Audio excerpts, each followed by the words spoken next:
పెట్టుకుందామండి. 1 kg chicken అండి. అన్నీ మిక్సీ చేసి పెట్టుకున్నాండి.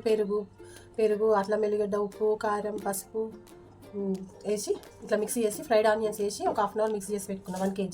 1 kg బాస్మతి రైస్ అండి. మీ ఇష్టం అండి, ఏ రైస్ అయినా పెట్టుకోండి. రైస్ అండి. ఇది కొత్తిమీర, పుదీనా ఇవన్నీ అండి. స్టవ్ మీద బౌల్ పెట్టేసి చికెన్ వేసేసుకున్నామండి. సాల్ట్ అన్నీ వేసేసుకొని ఒక 70% ఉడికించండి.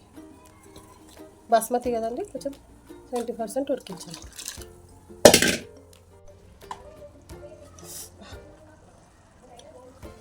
ఇక రైస్ 70% ఉడికిందండి. వేసుకోవాలండి బిర్యానీ పైన. కొత్తిమీర, ఫ్రైడ్ ఆనియన్స్, లెమన్ పిండుకుందామండి.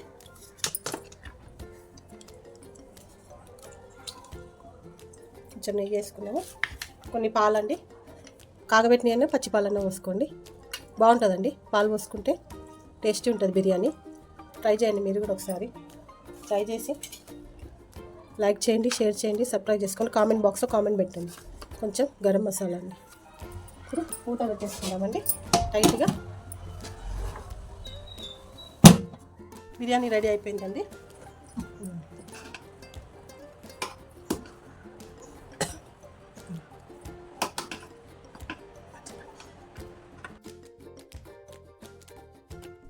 వేడి పాలు పోసిన చికెన్ బిర్యానీ రెడీ అని ఉందండి.